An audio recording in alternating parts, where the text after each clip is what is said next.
اعوذ باللہ من الشیطان الرجیم بسم اللہ الرحمن الرحیم۔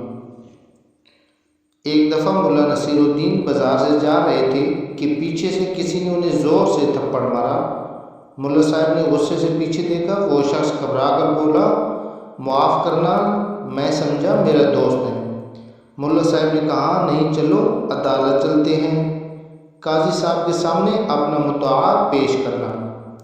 جب قاضی صاحب کے پاس پہنچے تو قاضی صاحب نے اس شخص کا خوف دے کر کہا کہ وہ جناب، تم تھپڑ کی قیمت دو گے یا ملا صاحب آپ کو بھی تھپڑ لگا؟ اس شخص نے کہا، جناب میں تھپڑ کی قیمت دوں گا، لیکن ابھی میرے پاس کچھ بھی نہیں ہے، میری بیوی کے پاس کچھ زیور ہیں، وہ میں لے آتا ہوں۔ قاضی صاحب نے کہا، ٹھیک ہے جلدی آؤ۔